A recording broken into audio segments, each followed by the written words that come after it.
Having said that, let us begin with the class. Who will get the first rank? So our thing is to get first rank. To see that at any cost, we get first rank because we want to produce, we want to give such a material, such a content. We have to teach in such a way that it makes the learning a joyful process and the students will get rank. Dear students, you can get it. Don't worry, we'll help you. But the thing is, you have to believe in you and us. Having said that, this is me.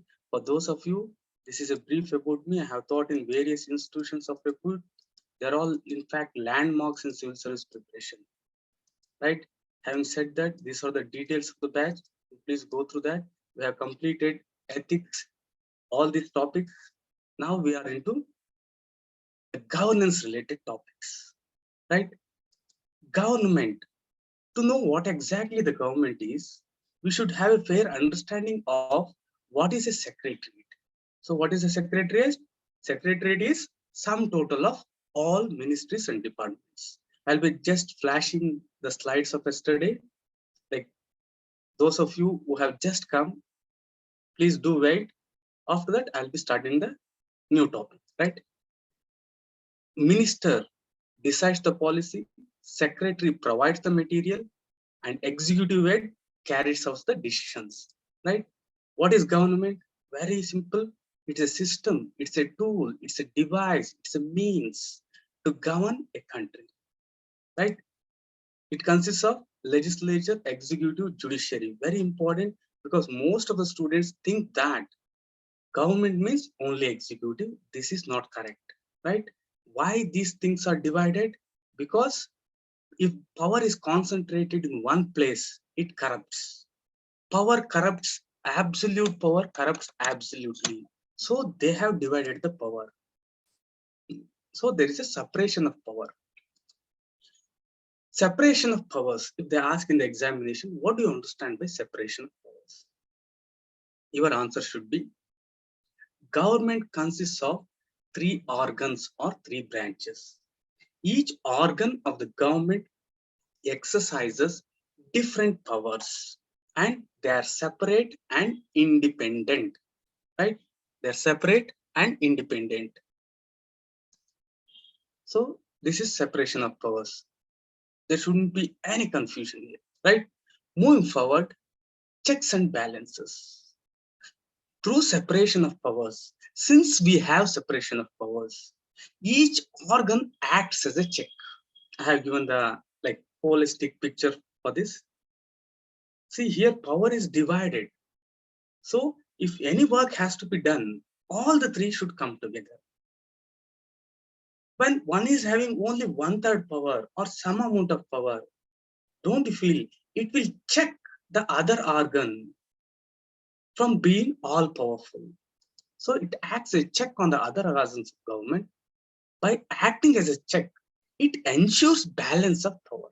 So very, very important. Check means checking the other organs, right? Please internalize. Check means checking the other organs. Balance means balancing the power. That is known as checks and balance. These are important concepts, very important, in fact, difficult concepts, right? Dual polity, very simple. Dual polity, two governments, two parallel government, dual polity. Diarchy means single government, two authorities, right? Constitution, within that law, within that rules. Law of subsidiarity should be followed in each and every democracy. What is this subsidiary function means? Something that is secondary importance or that function which is of supporting capacity. Here, the supporting capacity is the central government, right? So just take this definition. Oxford Dictionary defines subsidiary as principle that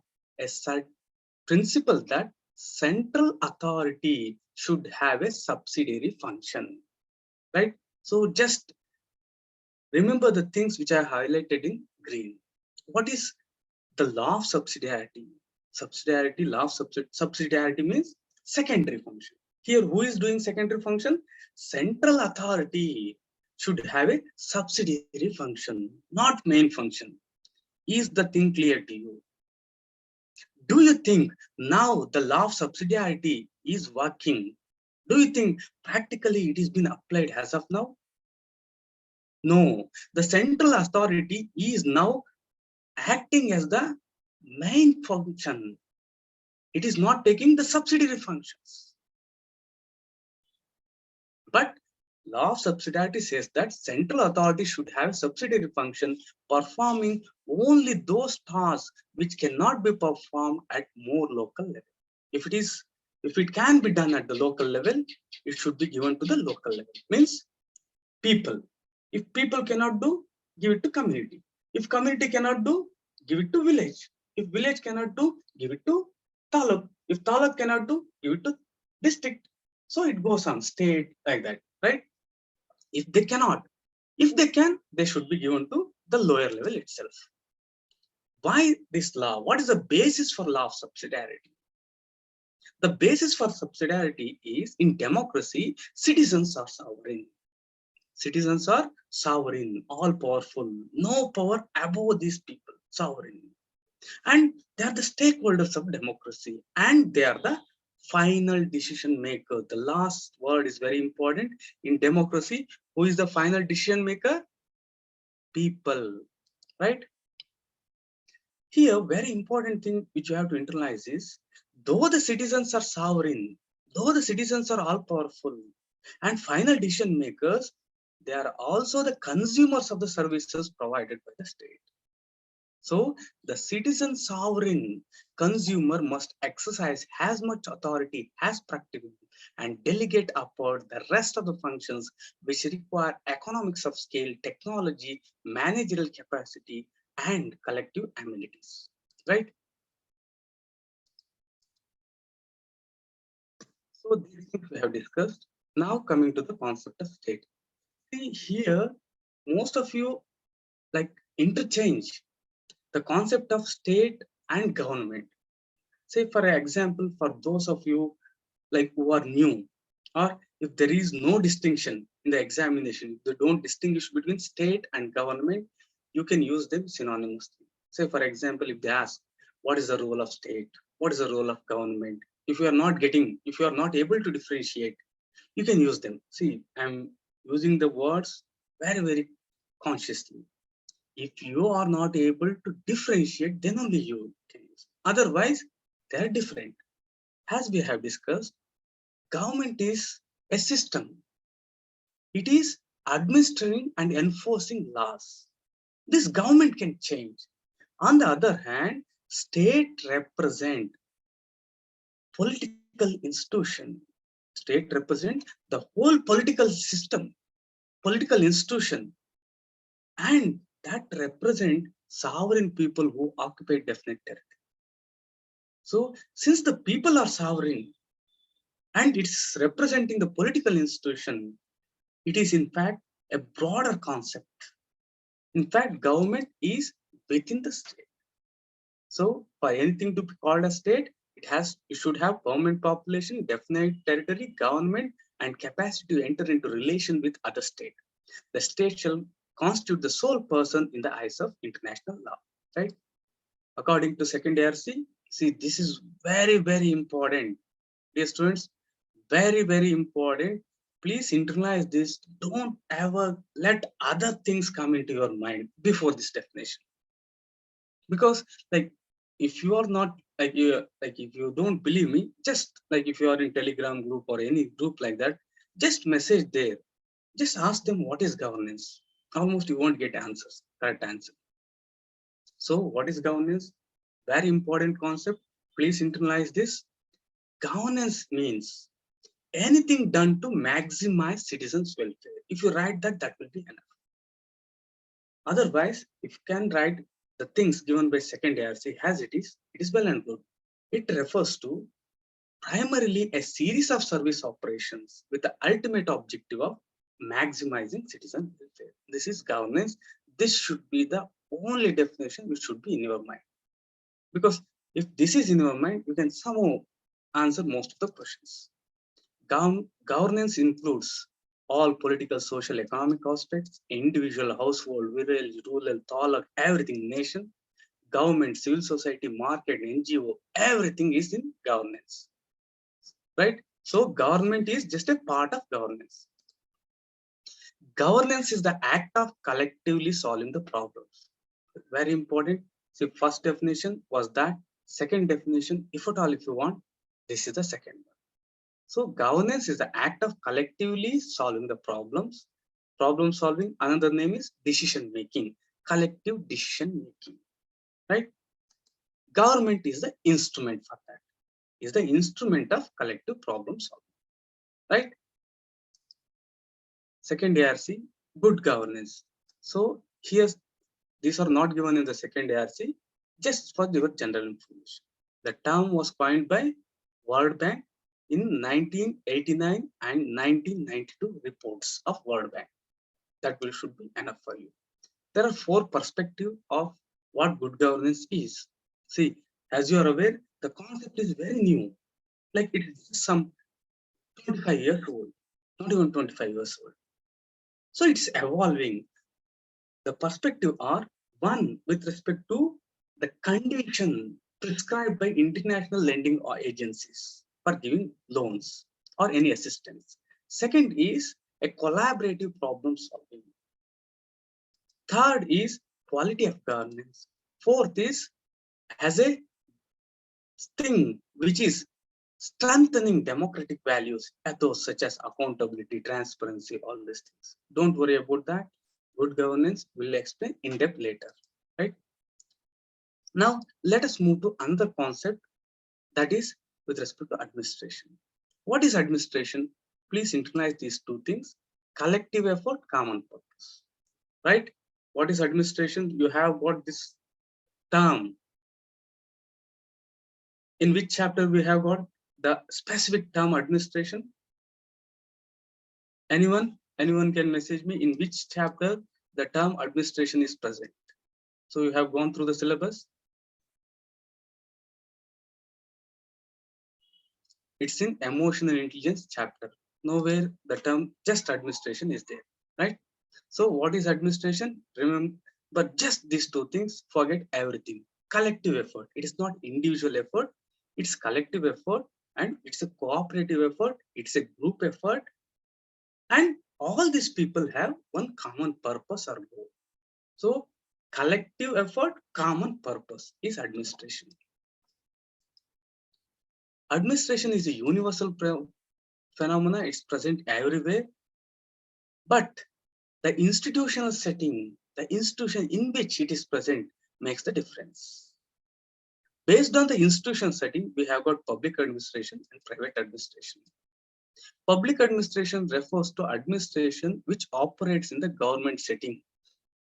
Please internalize this. What is public administration means? Administration which operates in government setting. Just replace public with government.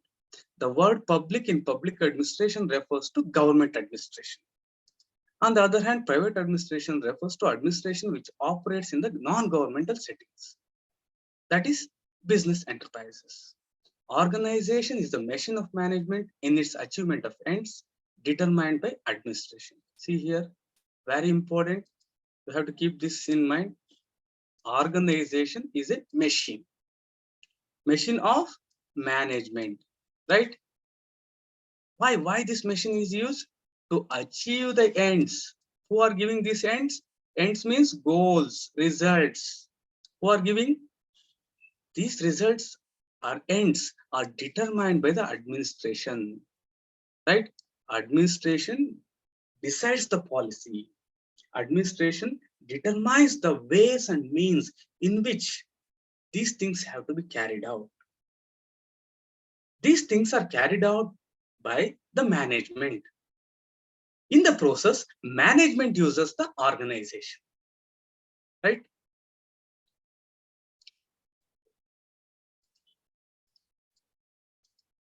Administration is a broader concept, includes within itself organization management. This we have discussed.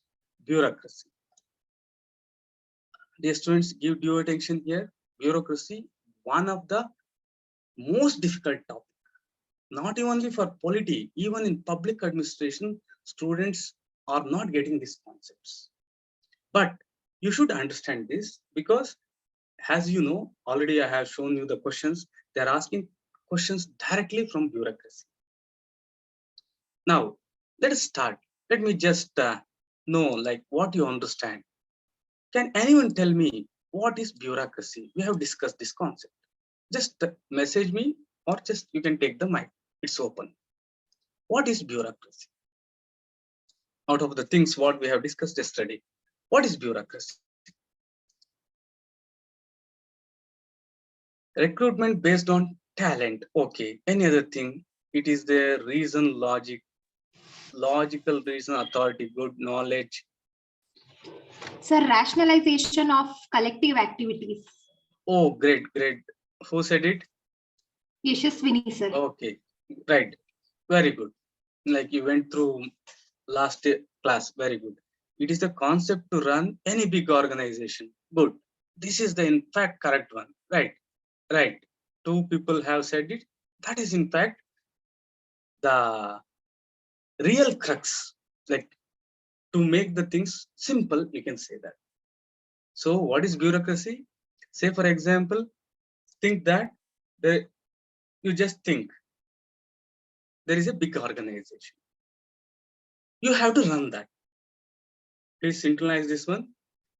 Think that there is an organization which is consisting of 10,000 people, 20,000 people, 1 lakh people. How do you manage them? To manage them, there are some things. To manage them, there are some fundamental things which have to be taken into consideration. So, fundamental things are the bureaucratic concepts, right? So, those of you who just said bureaucracy means based on talent, no, it's a concept. It's a concept and it consists of some principles to manage big organizations. Good. I'm like little happy that you got the concept right. Bureaucracy has a concept should not be confused with civil service. Is this clear to you? So civil service is different, bureaucracy is different, right? Then what is bureaucracy? Bureaucracy means, sorry, bureaucracy means rationalization of collective activity. Rationalization. What is rationalization?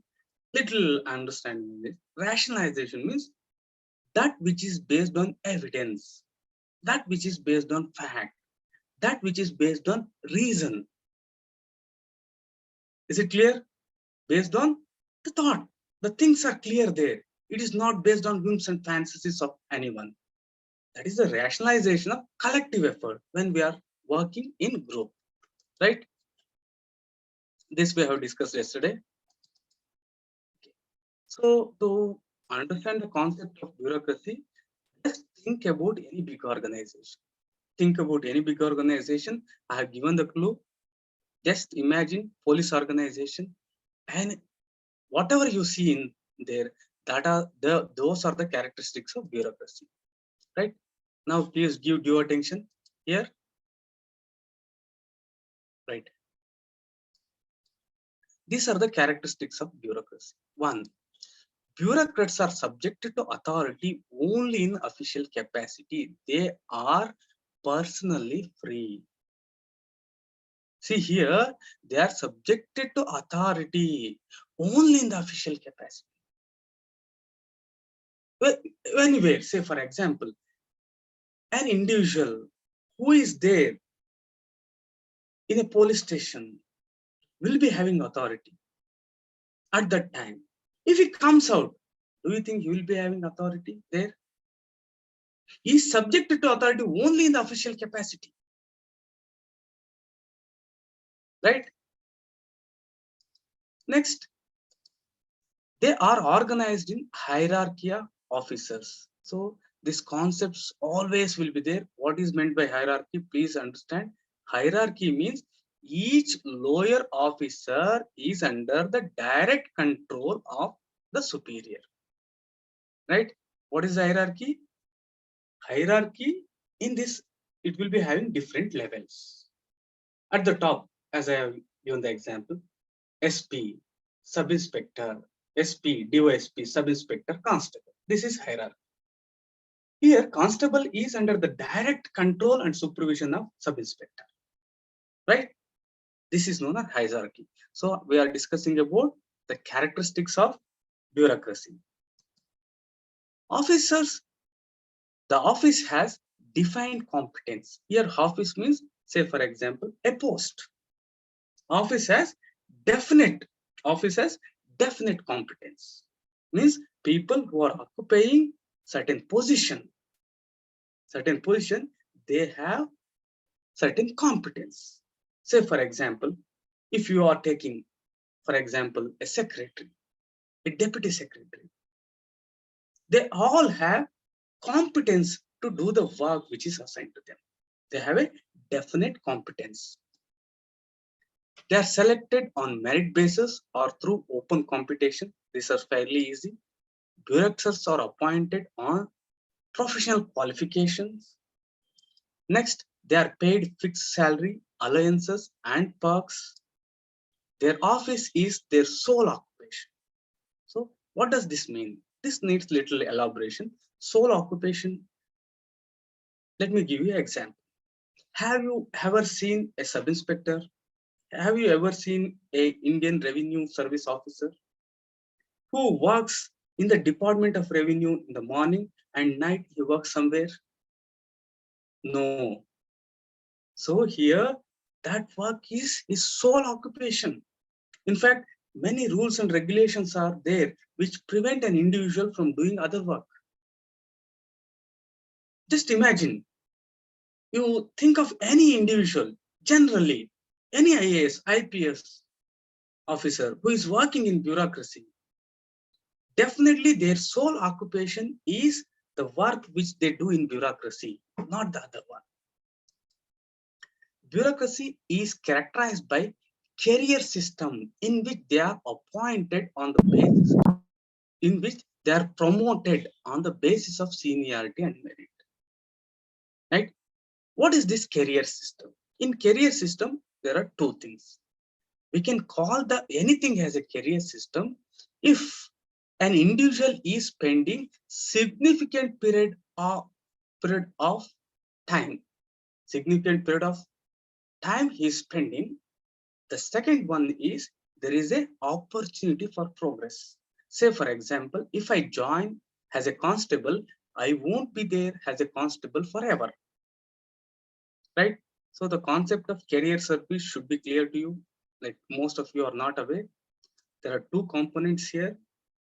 That is one, like they have to spend considerable amount of time, considerable period of person's life, and opportunities for progress should be there, right?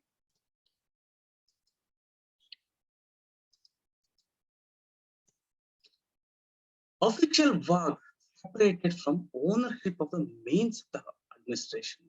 Official works separated from ownership of the means of the administration means that the person who is working, is not the owner of the means of the administration. Let me elaborate this.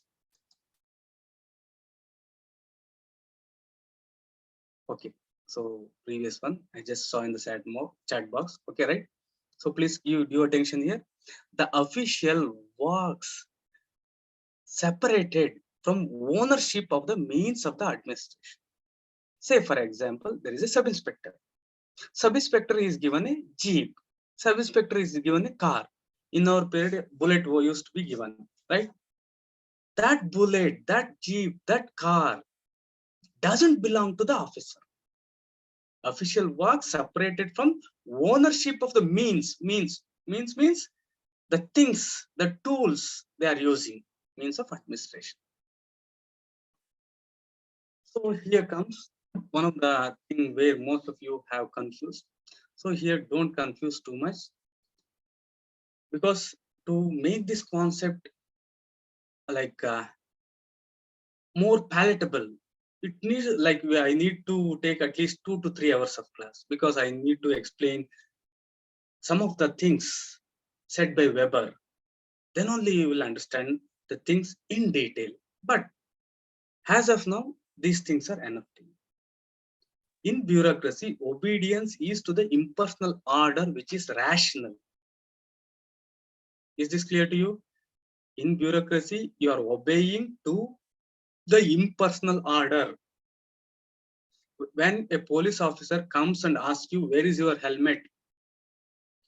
That thing is impersonal and it is rational, because if you are not wearing helmet, you may meet with an accident, and in the accident, you may be injured more, right? Next, the concept of legal. Anything done in bureaucracy is legal. Why it is legal? Why it is legal? Because they are following rules and procedures. They are following rules and regulations. So don't worry about authority exercised by means of system of rules and procedures. If it is confusing you, bureaucracy is legal because they follow rules and regulations. They follow rules and procedures. Since they are following them, we can call them legal. They are rational. Why? Because means the things what they are doing, they are expressly designed to achieve certain specificities. So everything what they are taking, so any, like if they are doing any work, it has got some end that is being logically framed. Means the rules and regulations are there to get some result, some goal, some end, right? These are the important characteristics. These are very difficult. I know that. Please go through them, read it again and again. Just try to understand the things, interrelate the things. Then you will realize the whole picture, right? So, okay, this we have discussed already. Next. Bureaucracy, in its pure technical point of view, is capable of attaining highest degree of efficiency. This is the reason why we have bureaucracy. So here, what they are saying is, from the technical point of view, in reality, it may be different. As a concept, it has got some things. If you follow those things exactly, in theory, it will be the most efficient. Thus, it is the most rational known means of carrying out imperative control over human beings. Is this clear to you? Why bureaucracy is inevitable? Why bureaucracy is superior?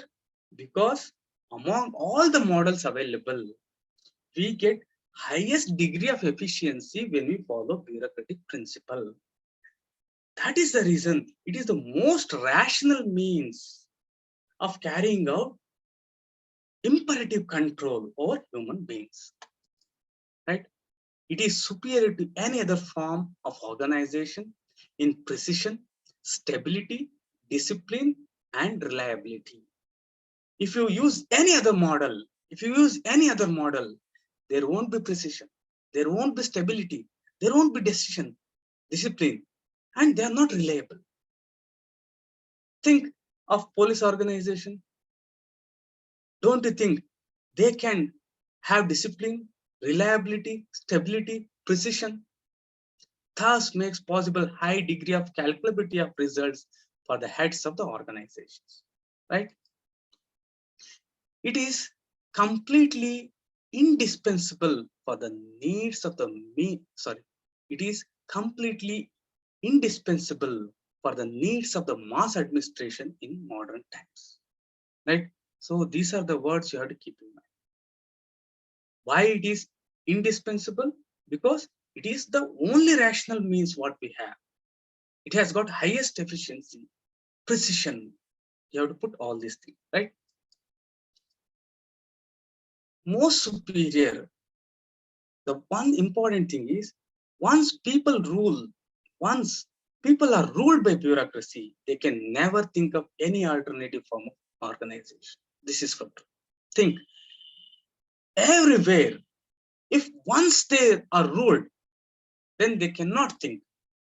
This is true in the history also.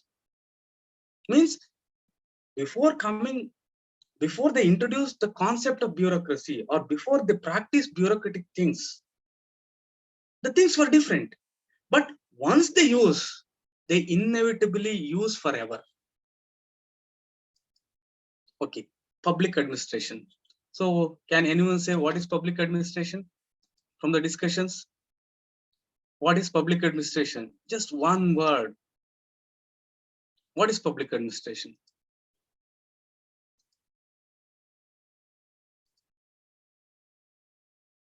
Very important. What is public administration? Government administration. Great, great. Government setting. Yes, government setting works in government setting. Administration in government setting. Then anyone. Government authorities. No. We can't say like government as authorities.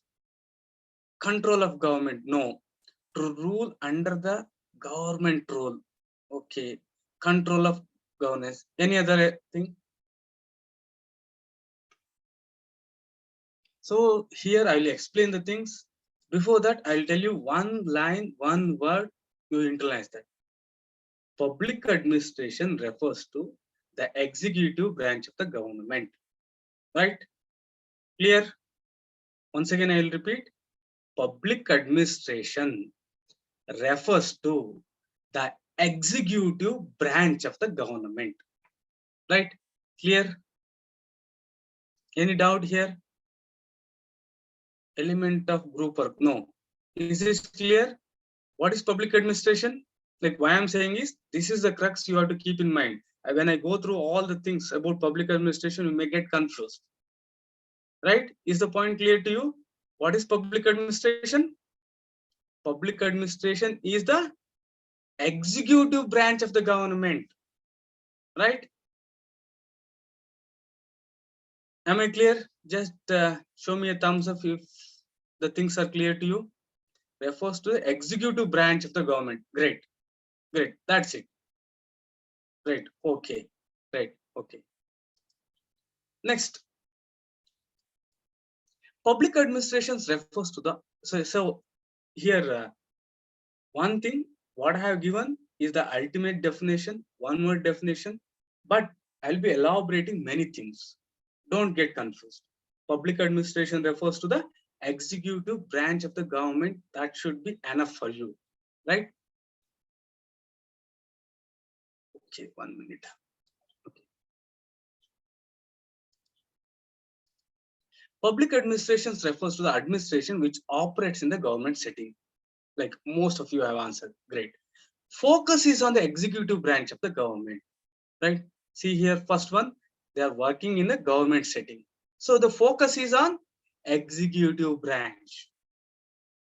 Is this clear? Once again, in that, focus is on the public bureaucracy. So bureaucracy refers to everything, but here it refers to public bureaucracy. So if you write this, it will be holistic, but don't get confused. For the purpose of ethics paper, you can just say public administration refers to the executive branch of the government. Right? Public administration is that administration which is working in government setting. That is point number one. In that, means we are referring to the whole government. Is the concept clear to you? Public administration in general refers to everything within the government setting. Like if I tell the in-depth things, you may get confused.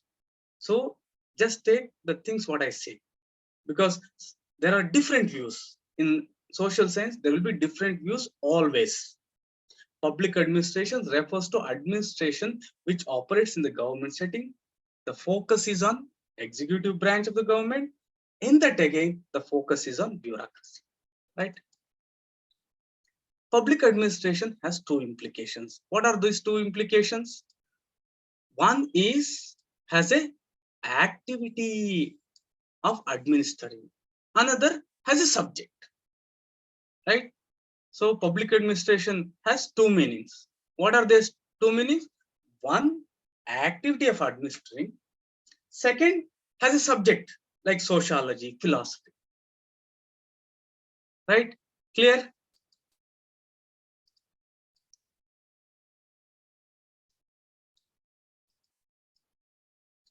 Activity of administering the affairs of the government like enforcement of law and order, a field of study like that of sociology, political science, economics, philosophy, and so on. Right? Is this point clear? Public administration has two meanings. One is the act of administering. Second is has a field of study. Right? Clear? Any doubt here? Okay. Moving forward, simple things. Don't worry. They won't ask anything more than that. These things are more than enough. In fact, I am going in depth. You like no one might have taught these things in ethics. Why I'm teaching these things is it's there in the syllabus. Questions have been asked. Public administration as an aspect of governmental activity is as old as political science, political society. So here you internalize. We have got two connotations. One is as an aspect of government. Another is as a field of study. As an aspect of government, it is as old as the political society. Political society means we have to go back to those primitive forms, band, tribe, chiefdom. Even from the time immemorial, we are having public administration.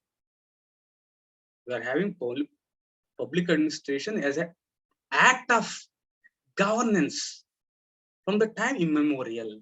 But as a field of systematic study is just 100 years. Can you imagine? As a field of systematic study. Woodrow Wilson is known as the father of public administration. He was the first person who said that public administration is different and political science is different. So the field of public administration is only 100 years. So here I will give a hint for you, dear students.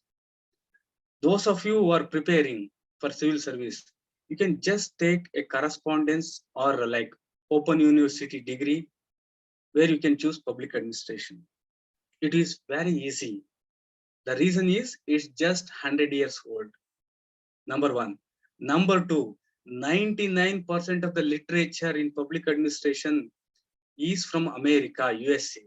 In India, almost like it's very, very less.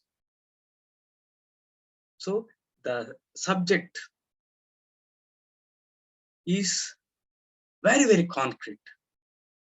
It's not like political science, which is too vast. Right? Hope you got the two connotations. One is government activity, another is systematic study. But we find some of the organizational things, the act of governance in Kautilya's Arthashastra, in Aristotle's Politics in ancient West, Machiavelli's The Prince in medieval West. Significant observations about the organization and functioning of the government are present in all these things. But systematic study began only 100 years back. Kautilya Shastra, Aristotle. See, we are taking the things from ancient and medieval times also, thousands of years back.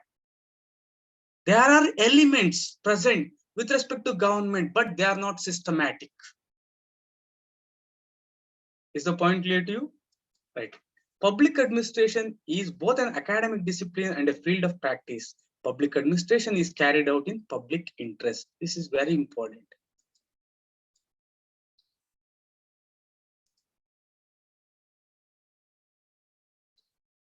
So let us once again go to our policemen. You are not wearing helmet. There are two people, one police person and another an ordinary citizen. Both come and ask you, what will be your reaction? Here, the police person, he's having the trust of the people. A civil servant, a public servant, is having the trust of the people. People have given this work to them. That is the reason they have more power. Any private organization, it may have a lot of branches, millions of money, but they lack something, that is public backing. Government, police, IAS, IPS, they have got the trust of the people. People have given that job, and they always have to carry public interest. Wherever public comes, people's interest is the most important thing here. Moving forward, see, this is the definition which is given by UNESCO. So it's little vast and very subjective. There is no need for you to remember this, but just go through this once. Administration is centrally concerned with organization of the government policies and programs. So public administration, what is the main important thing of public administration? It is organization, means it is the like machine, organization of government policies and programs, as well as behaviors of the officers, as well as it includes behaviors of the officers, usually non-elected, formally responsible for their conduct. So this is a very elaborative and subjective definition. No need to bother about that, but just have this definition with you. So now, very important topic. What is the difference between public administration?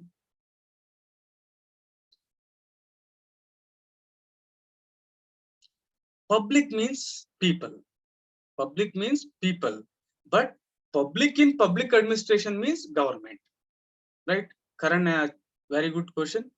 Public means people, but public in public administration means government.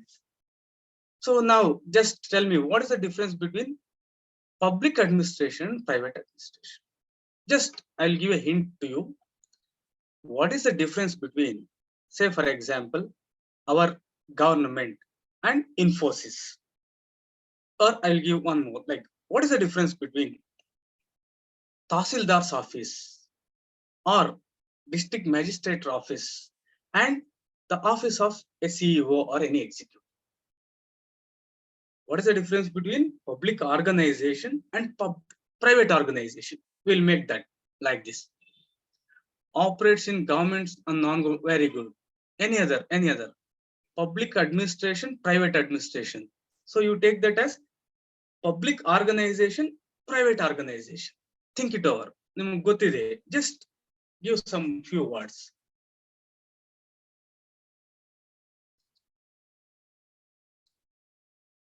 So the mic is open. Private don't have people trust. Very good point. Very good point. Sri-Siddaramaiah has mentioned very good point. See, people trust is very, very important. People trust along with that public interest.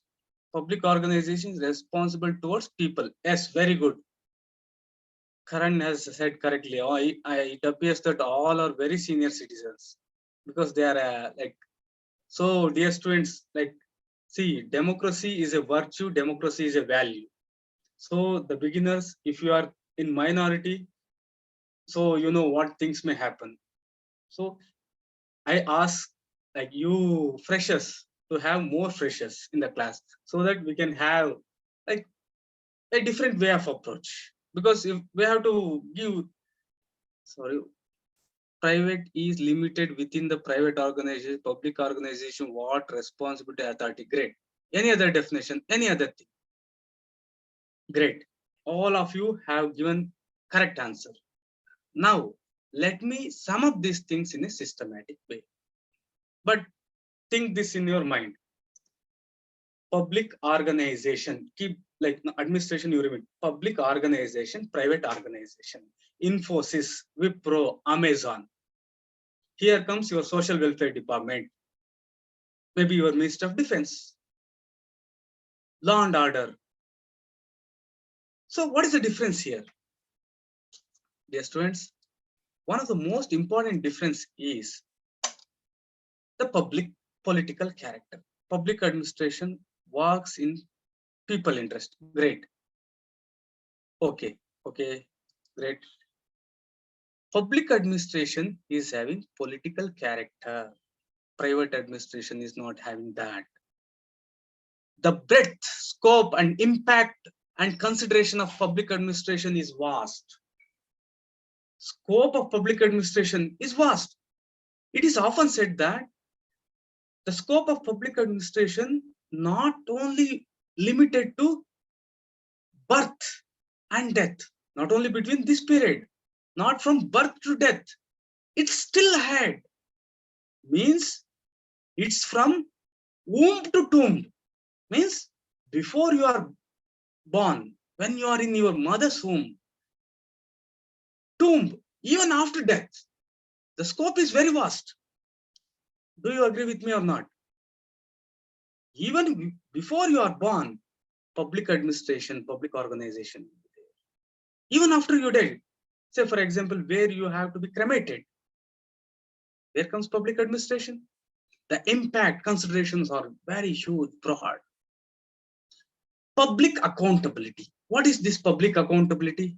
Anyone? What is public accountability? Simple words. Like I want to have all the thoughts. Public is priority. No. Answerable. Very good.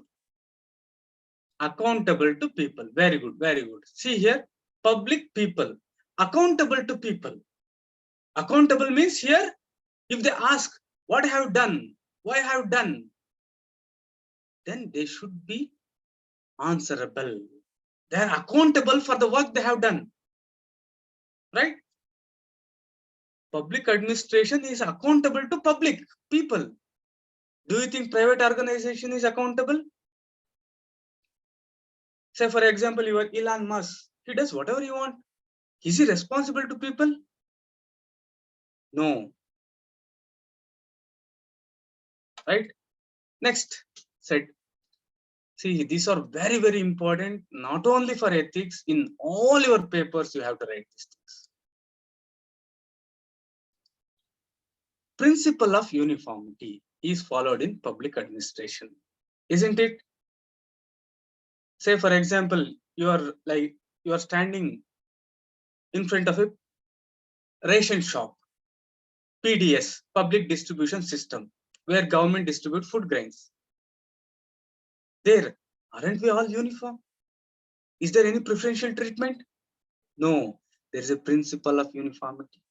There is a principle of external financial control. This needs little elaboration. See here. So those of you who are not concentrating, please give your attention. Other things with common sense, you can catch this. This you cannot. Principle of external financial control. So what does this mean? Principle of external financial control means, as you're aware, we have got three branches in the government, right? Here, legislature, executive, and your judiciary, right? We are talking about executive. Executive is spending the money. Executive is spending the money. But who is granting the money? Legislature is granting the money. Here, this is only one facet. The most important thing is external financial control. They are not independent. Is this clear to you? In public administration, there is external financial control. In private administration, you don't have external financial control. See here, the concept of legislature lawmaking should come, because they are the people who are controlling the finances. Principle of public responsibility. Principle of service mode. In private, the opposite of this is profit motto. In private, we have got profit motto. Here we have got service motto. Another important difference given by Peter Drucker. According to him, public administration is different in purpose. See, these are like you have to take the literal meanings of these things.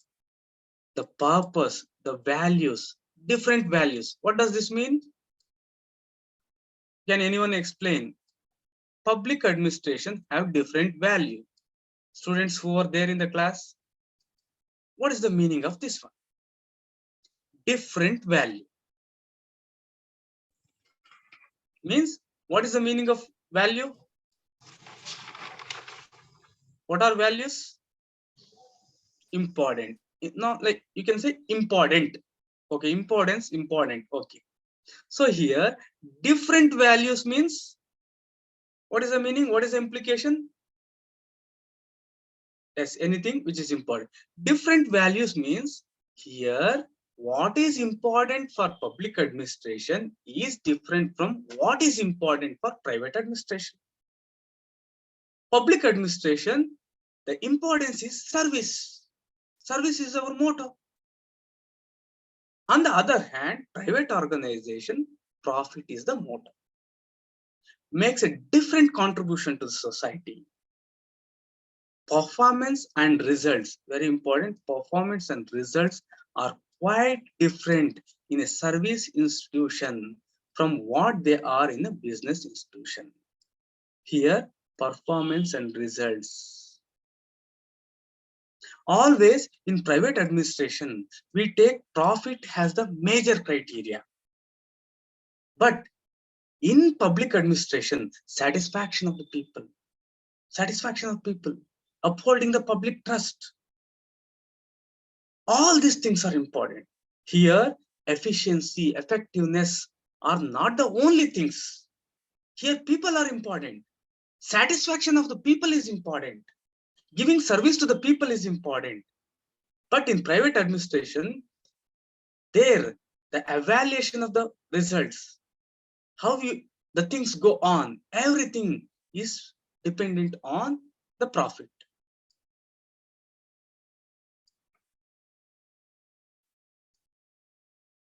Like here, one important definition given by Herbert Simon. This is very important because he was a Nobel laureate and he has done a lot of research, especially with respect to decision making. So I'll give a hint for you. Those of you who are like looking for problem solving thing and how to get in depth with respect to problem solving, you can just refer to Simon's decision making. Problem solving and decision making can be used synonymously. He says that distinction between the public administration and private administration lies in the popular imagination.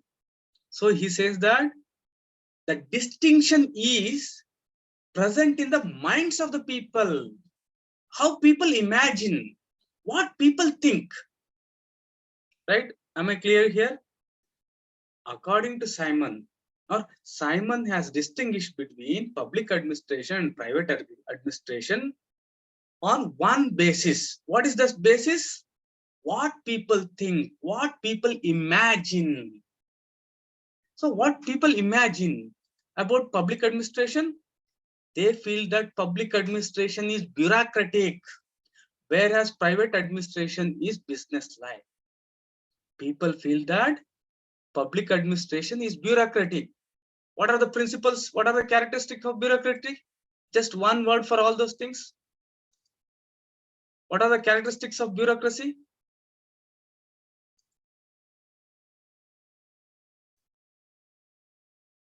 Hierarchy. Yes. Then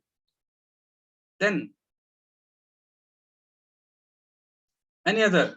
Hierarchy is the only one.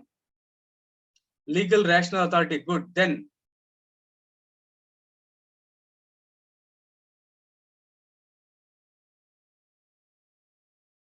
what about recruitment? What about career? What about sole employment? Public backing. So dear students, here come to the class. Stop messaging. Public administration is bureaucratic. People think that public administration is following the bureaucratic things. There is strict following of the rules and regulations. It is based on hierarchy. Recruitment is based on merit system, etc. Whereas in private administration is business like. Public administration is political, while private administration is non-political. Simple. Public administration is characterized by red tape, while private administration is free from it. So it needs a very little elaboration. What is this red tape? Red tape means slow movement. Why it is called red tape? Why it is called red tape? Anyone? Restrictions, great. Yes, restrictions. Or delay, slow. Then restrictions. Restrictions may be not that accurate. You can make that as a slow, delay, right? So red tapeism, formalities. Okay, has to go from many procedures, long legal procedure. Why red tape? Why red tape? Carried out slowly, very good. Rigid license system. Okay, stop. I'll tell you. Red tape. Red tape means previously all the government files used to have a red tape.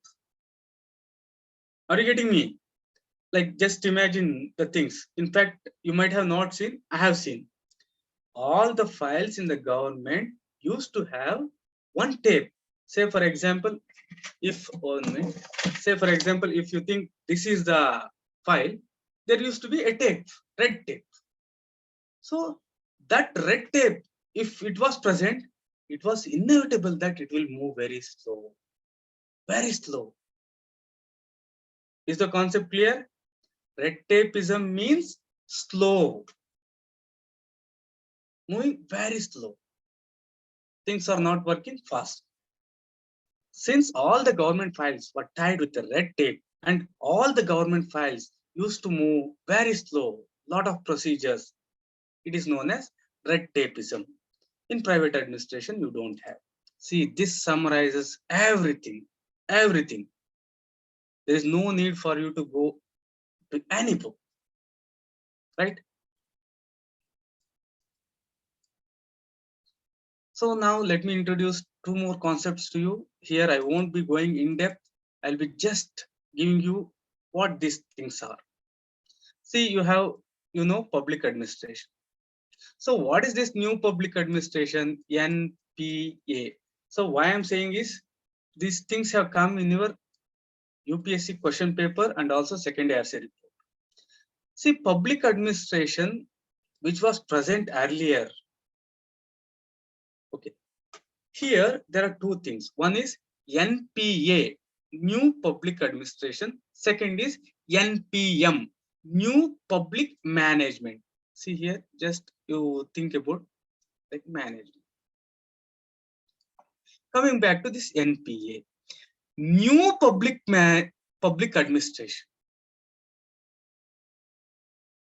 All the people in 1960s in America thought that public administration was becoming irrelevant. I repeat, people felt that the present public administration, what it was present at that time, was irrelevant to the difficulties, to the sorrows. They felt that public administration is not giving any answers, any solutions to the problems what we have. So they came out with the concept and they said that we want a altogether new public administration. Let me sum up the thing. Let me not confuse you much. The public administration which was present in 1960 was not responding to the problems of the people. So they decided to have new public administration. That's the crux. Next, coming to new public management. Here, what they are doing is they are taking the principles from the management, the era of liberalization, the era of privatization. It started in 1990s around the world, not only in India. Before that, liberalization, privatization was not there.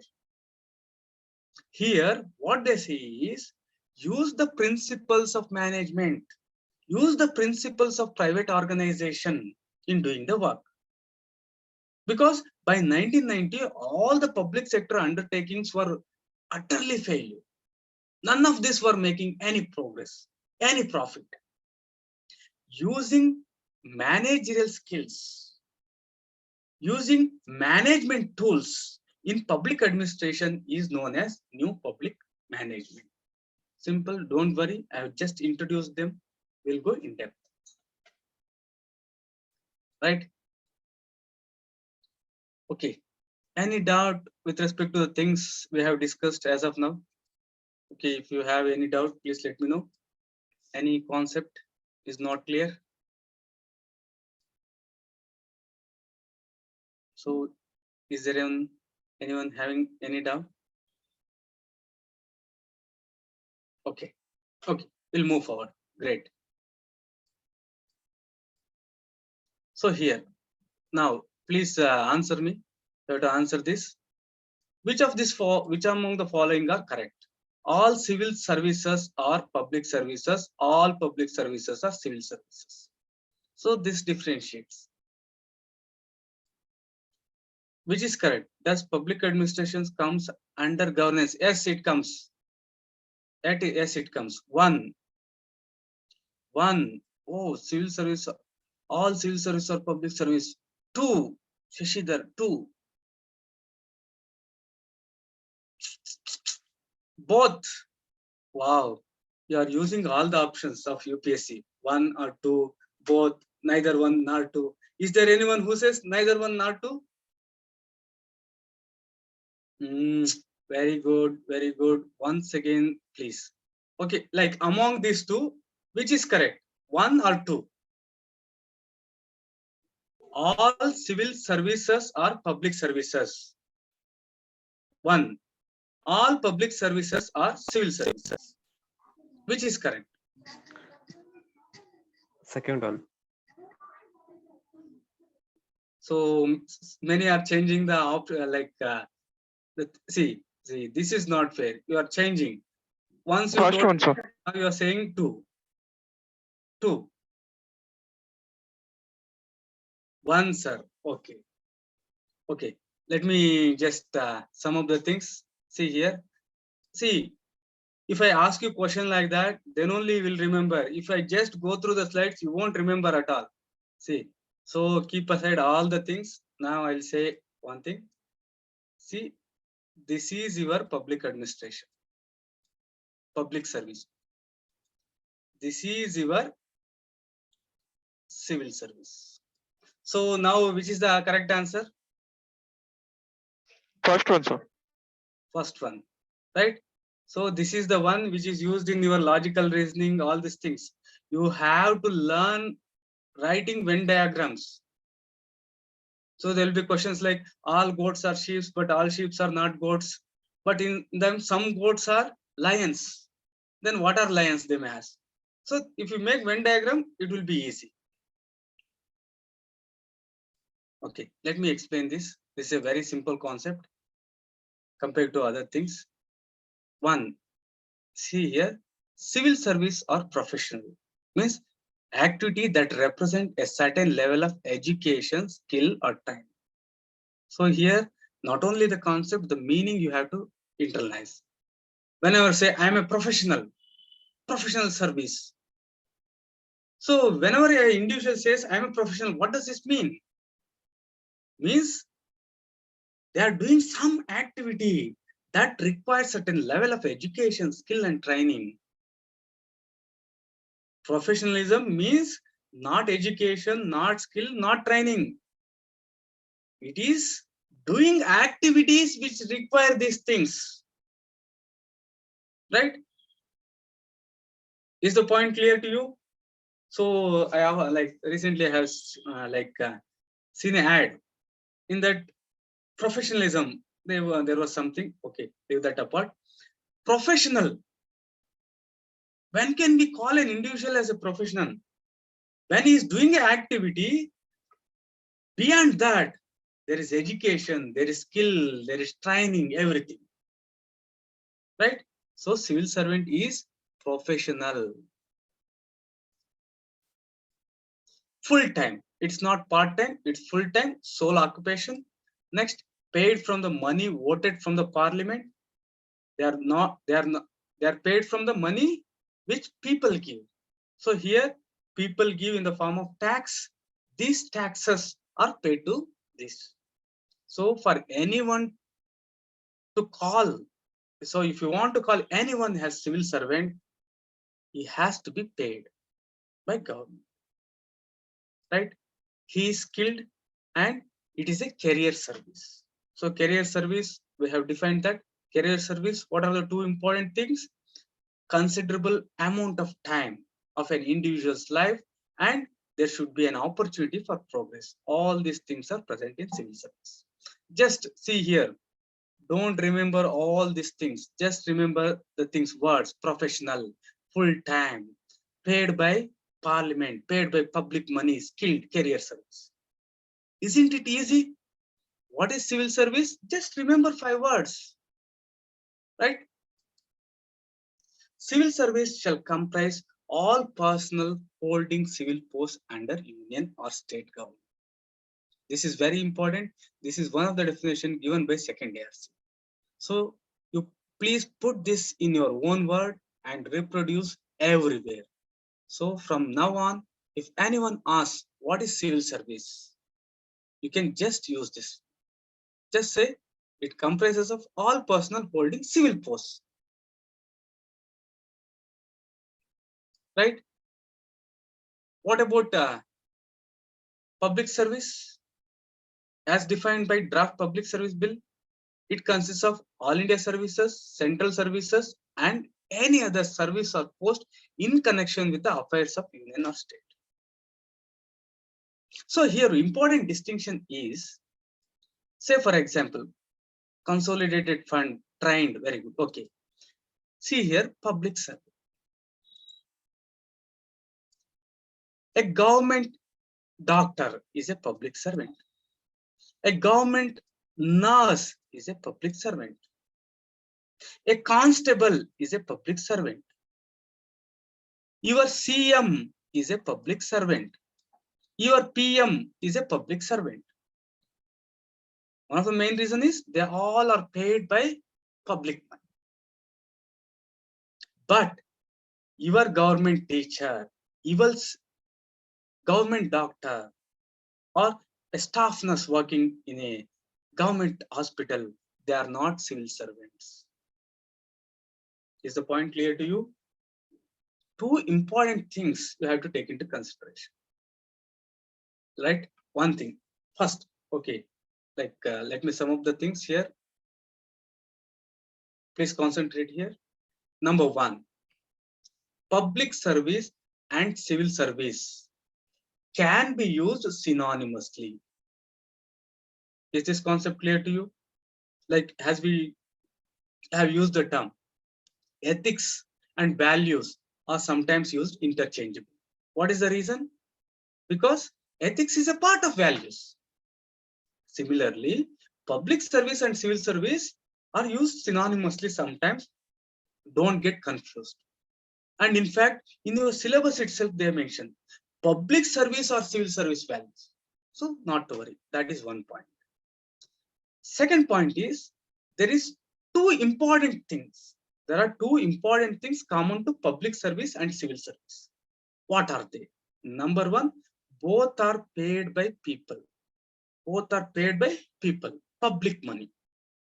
Public servant and civil servant are paid by public money. Right? It is not social service. It's not social service. It's not philanthropy. Anyone who is paid by public is a public servant. Right? In that, civil service are generally a higher pedestal or at a higher pedestal. We can't call someone like inspector in revenue department as a civil servant. Civil servants are on the higher pedestal, in the higher hierarchy. They are involved in policy making. They are involved in decision making. Right? And one more important thing, as we discussed, civil servants means they are acting only in civil capacity. On the other hand, public servant means not only civil capacity, it includes all other things. Let me just elaborate the thing for you. Like 1 second, I'll erase the drawing.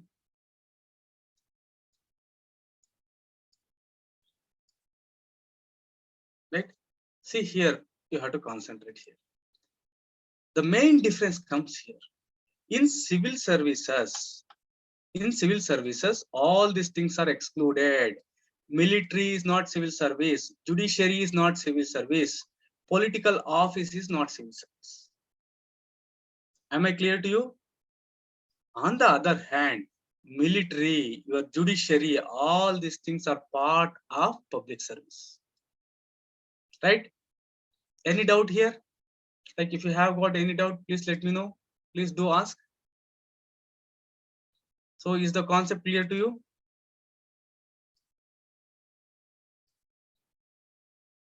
Yes. Okay. Great.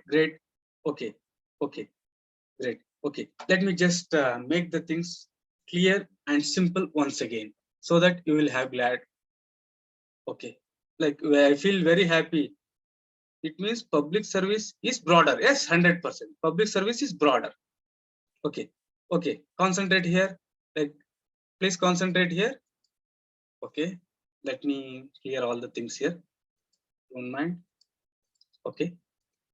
ಎಲ್ಲ ಮರ್ತಬಿಡಿ, ಇಲ್ಲಿ concentrate ಮಾಡಿ. Public service, civil service. Anyone who is paid by people, is a public servant or a civil servant. Am I clear to you? So for anyone to be called as a public servant, you have, like, they should receive money from people. So in this way, Modi ji, is he public servant or not? Like in the chat box, say yes or no. Modi ji, public servant or not? Why? Because he is getting money, he is getting salary. Right? Clear? Okay. MLA, is a public servant or not? MLA. Yes. Okay.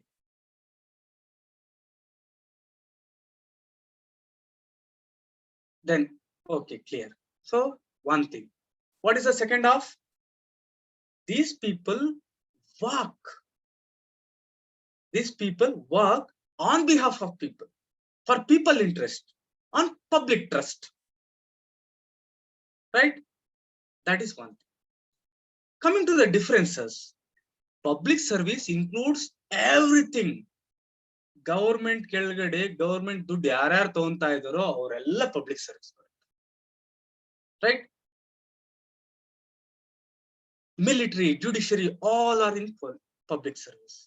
But civil service, only civil capacity, civil things, samajika, sarvajanika. Right?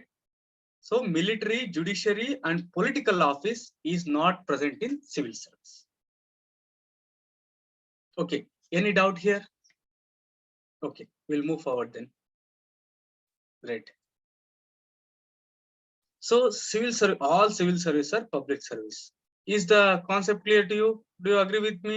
This line, all civil services are public services. So in examination, if they give like civil service values, public service value, you have to write the same thing. Right? Sorry. Okay. Please give due attention here. See, this is your syllabus.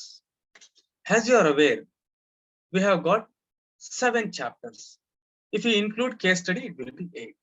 Let me just brief the whole syllabus in minutes. Like what is there, how the things are presented. See here, this is ethics and human interference. See, till date, I repeat, till date, no one in India has explained what is ethics and human interference. Really, this is true. I don't know if they have explained in recent 3-4 months, because I was very busy, I didn't see. All the people who teach ethics or anything, they start with ethics and human interference. They just jump to essence, determinants, and consequences. So my homework for you is just find out the meaning of ethics and human interference.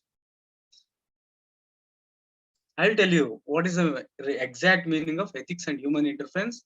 Like, why I'm saying is, like, not boasting, to remind you that I have gone deep into this subject.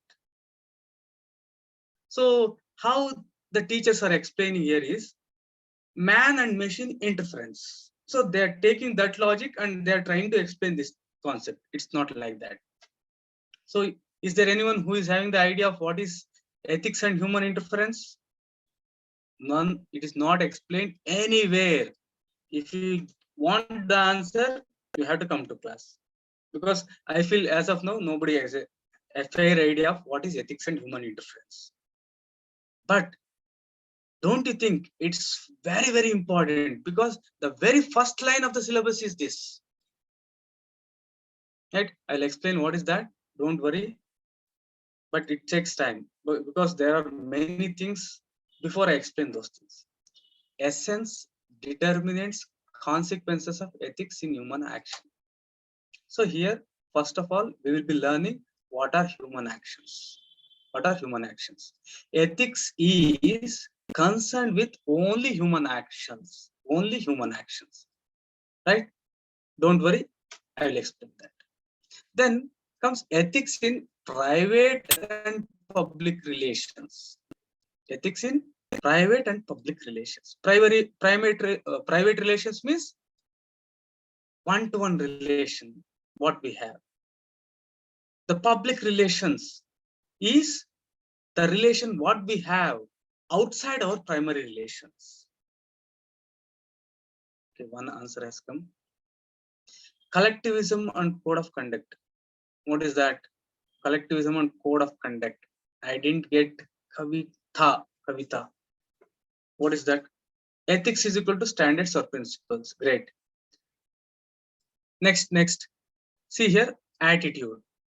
In attitude, already we know the concept: content, structure, function, and its influence and relations, thought and behavior. How attitude influences your thought and behavior. See here, I forgot this. Human values. This is one of the vast subject. Human values, lessons from the lives and teachings of great leaders, reformers, administrators. This is one. And role of family, society, and educational institutions in inculcating values. Inculcation means repeating something so that something is put in your mind. We'll go in depth, don't worry. Second is attitude. In this, social influence and persuasion are very, very important, not only from the examination point of view. To deal with the people in our day-to-day life, it will be very useful. Next, aptitude. We have already studied aptitude. We have already studied foundational values for civil service. In this, integrity we have studied, impartiality, non-partisanship. We'll be studying all these things again, don't worry. See, I have just summed up the whole syllabus. I have taken some of the important topics. Now we'll be going in depth afterwards.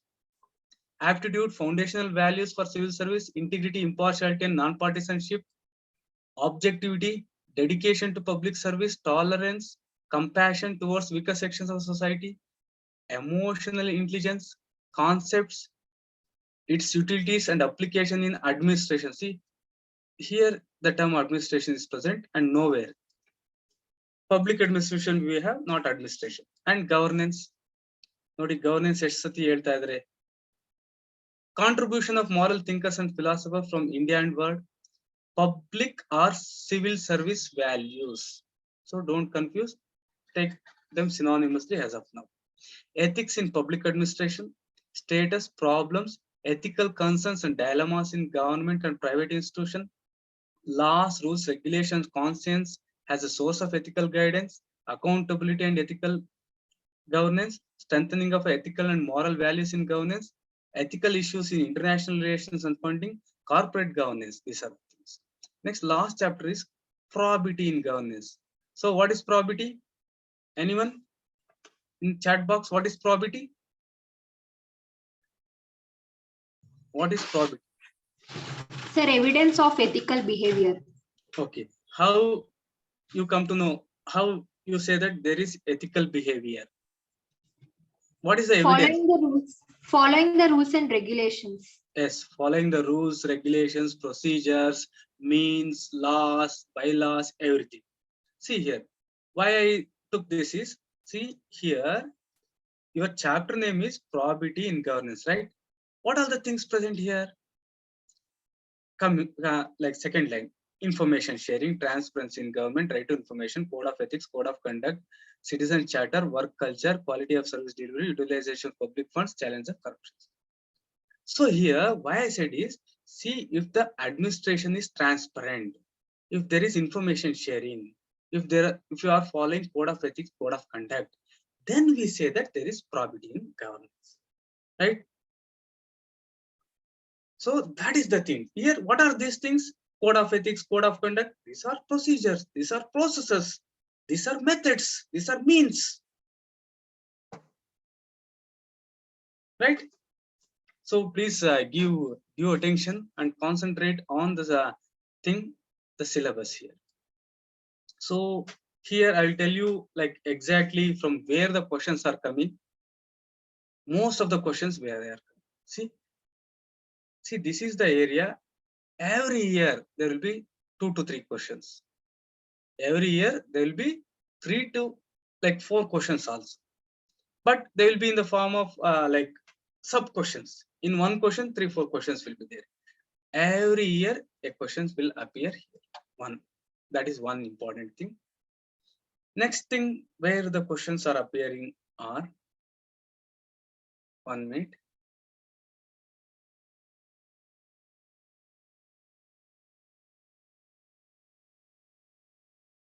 This is the one area where like there was one more area.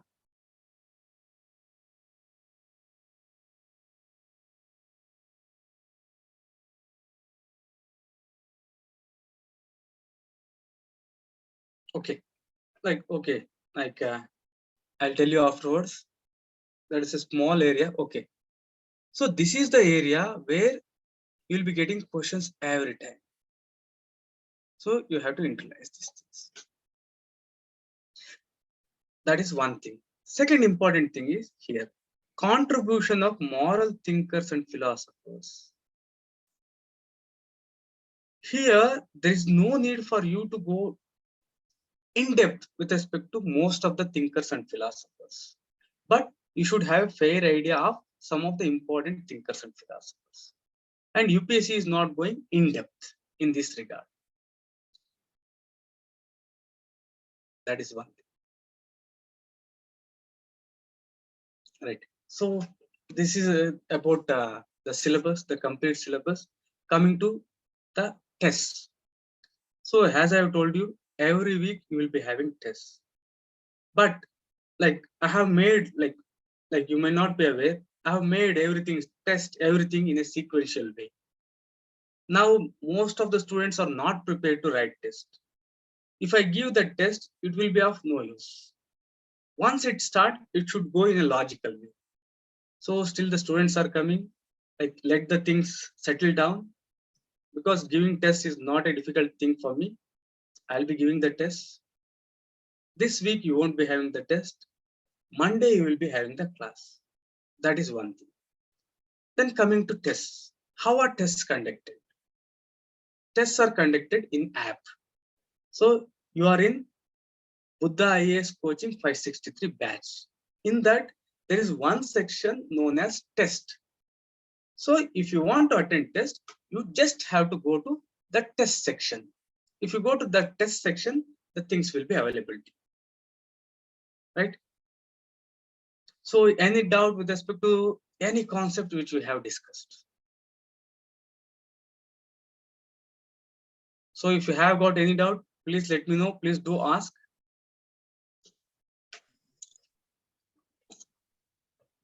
Sir, will the test includes the current affairs also, sir? Please come again, madam. Sir, will the tests include current affairs portion also? Yes, it will include, but we are going in a systematic way, logical way. What we'll do is, like, we'll take all the current affairs things in January, February, March. In these 3 years, all the current affairs will be available. We'll just concentrate much here. Afterwards, for the next 9 months, just highlights are enough. All Sir, the current. whatever you teach in a whole week, so that will be there for test, sir. Yes, whatever I teach, only that will be there. And if at all, if there is something new, means there is no need of teaching for that. Say, for example, I gave something, means it's just your well-educated knowledge is enough, or general common sense is enough for you.